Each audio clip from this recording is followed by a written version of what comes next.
कपड़े भी रेडी हैं और शूज भी निकाल दिए हैं।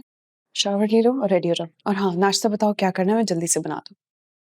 नाश्ता मैं कर तो लूँ तुम्हारे हाथ से, लेकिन अगर तुमने उसमें जहर मिलाया हुआ और खाने के बाद मैं अल्लाह को प्यारा हो गया तो? मैं ऐसा क्यों करूंगी भला? क्योंकि तुम मुझसे रात से नाराज थी। ये जो मस्खरियां करते हो ना मेरे साथ, इसकी वजह से मेरा मूड खराब हो जाता है। कभी कभी इंसान को हंस लेना चाहिए, सेहत के लिए अच्छा होता है।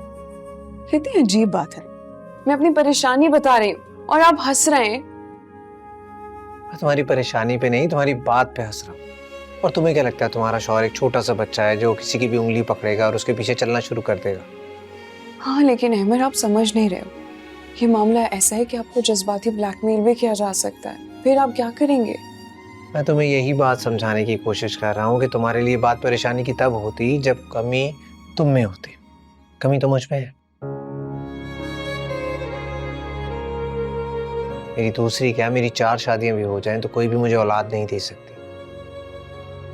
लेकिन अगर खाला जान ने आपको ज्यादा मजबूर किया तो आप क्या करेंगे? और इसीलिए मैं नहीं चाहता था कि सारा कुछ तुम अपने ऊपर ले लो।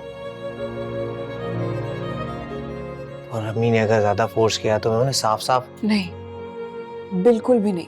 और आप ऐसा नहीं करेंगे। अच्छी बात है। अगर मैं अम्मी को ये सच सच नहीं बता देता तो वो तो अपना मुतालबा दोहराती रहेंगी। मेरी खैर है अहमद, मुझे फर्क नहीं पड़ता, लेकिन आपका मामला कुछ और है। ये बात जब दूसरे लोगों को पता चलेगी तो ताने देंगे मुझे। और मैं जानता हूँ कि लोग मेरा मजाक उड़ाएंगे, इस बात का मजाक उड़ाएंगे कि मैं पाप नहीं। ऐसी बातें नहीं करते।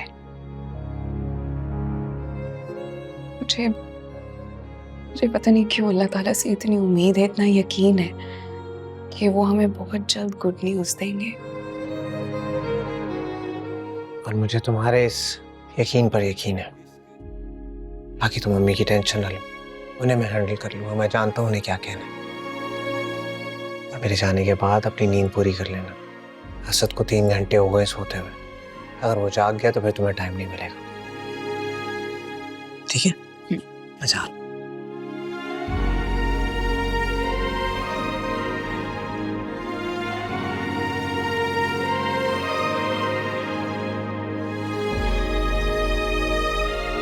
क्या हालत बना ली आपने अपनी। मैंने तो आपको देखकर पहचाना भी नहीं। सुरिया, जेल में हूं मैं, नथिया गली घूमने नहीं गया हूं। यही हालत होती है वहां पे। और तुम्हें अंदाजा नहीं कि वहां पे किस किस तरह के मुल्जिमों से पाला पड़ता है। जानती हूँ मैं, इसीलिए तो आपके पीछे मारी मारी फिर रही हूँ। अगर मेरी जगह कोई और होता ना तो आपको कब का छोड़कर चला जाता। अच्छा मुझे ये बताओ, बिलाल को यहाँ लाने की क्या जरूरत है? कोर्ट कचहरी कुछ जगह है बच्चों को लाने वाली, और से गर्मी भी इतनी हो रही है। और ये औरत कौन है जिसकी गोद में है? रईस भाई ने मेड रखवा के दी है। सारा दिन तो आपके पीछे लगी रहती हूँ। घर में कोई नहीं है बिलाल का ख्याल रखने वाला। रईस आई। यार मैं सुरिया से भी यही कह रहा था, इसको लाने की क्या जरूरत थी? मैंने कहा था रईस से जब अदालत आना तो बच्चे को साथ लेके आना। क्यों? इससे जजों पे असर पड़ता है। उन्हें लगता है कि आप फैमिली मैन हैं और आपका एक छोटा सा बच्चा है जिससे बाप की जरूरत है। जज का दिल पसीज जाता है। लेकिन वकील साहब, मेरे साथ जेल में जितने भी कैदी हैं उनका तो यही कहना है कि ऐसे केसेस में जमानत नहीं होती। साल लग जाते हैं, पूरी जिंदगी गुजर जाती है। तो साफ बताऊं, मैं तो बिल्कुल उम्मीद ही हार बैठा। अल्लाह से अच्छे की उम्मीद रखें नूमान भाई, इंशाल्लाह आपको बहुत जल्द जमानत हो जाएगी। बिल्कुल, और हमने भी बहुत अच्छी तरह तैयारी की है।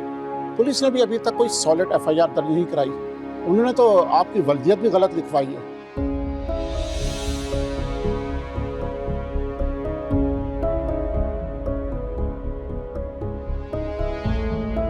वकील साहब, आपका बहुत बहुत शुक्रिया। मैं तो दिल ही हार बैठा था। ऐसा होता है, जेल में अक्सर इंसान अपनी सारी उम्मीदें खो बैठता है। लेकिन असल क्रेडिट आपकी बेगम को जाता है। बड़ी हिम्मत दिखाई है इन्होंने। जी जानता हूँ, और मुझे जेल भिजवाने का क्रेडिट भी इन्हीं को जाता है। मेरा ख्याल है अब चलना चाहिए, चलें? नफीस, कि इतनी देर से क्या ढूंढ रहे हो तुम? पिस्तौल, ताकि तुम जैसी बदज़बान औरत को गोली मार सको।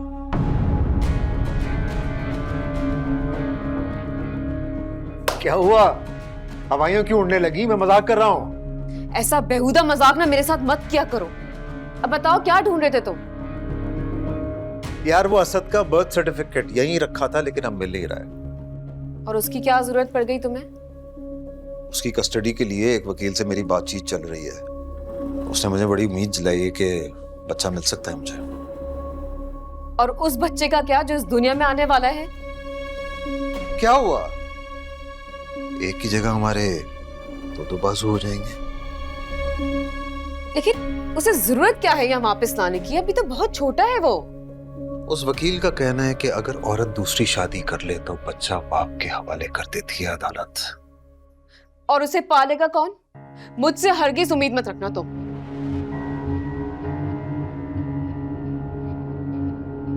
पालोगी तो तुम ही, क्योंकि मैं तुम्हारा अचार डालने नहीं लाया तुम्हें इस घर में।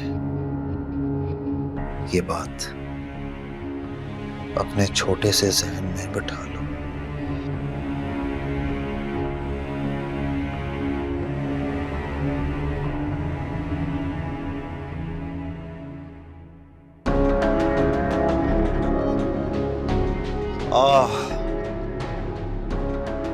मिल गया, मिल गया, मिल गया, मिल गया, मिल गया, मिल गया। अब मजा आएगा ना गुल बेगम।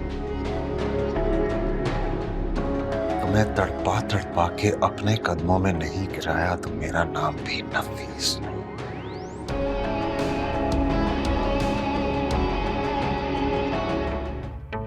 हाँ हाँ हाँ, अभी चले, अभी चले, अभी चले, अभी चलेंगे, अभी चलेंगे, अभी चलेंगे, अभी चले, चले।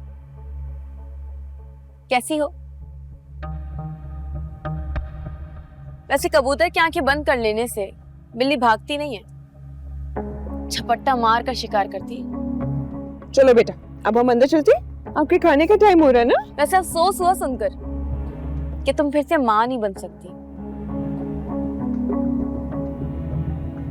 और कितनी अजीब बात ये है कि मैं तुमसे बात भी नहीं करना चाहती हूँ और ना ही मैं तुम्हें लिफ्ट करवाती हूँ, और तुम हो के लिफ्ट? मुझे तुम्हारी लिफ्ट की जरूरत है? मैं तो फेवर करती हूँ तुमसे बात करके। इस घर में तुम्हें कोई मुंह नहीं लगाता ना, इसलिए। मुझसे बात नहीं करता। तुम भूल रही हो कि यहाँ कोई तुमसे बात करना जरूरी नहीं समझता, और तुम हो के मुझसे बात करने के लिए इतनी बेताब हो। वाह, इतना नखरा, वो भी उस औरत का जो अधूरी है। सलाम है तुम्हारे कॉन्फिडेंस पर। हाँ, एक तो तुम्हें भागने का बहुत शौक है। हाँ? मैं तो बस तुम्हें ये बताना चाह रही हूँ कि माइंड मेकअप कर लो। अम्मा ने अहमर की दूसरी शादी का पक्का इरादा कर लिया है।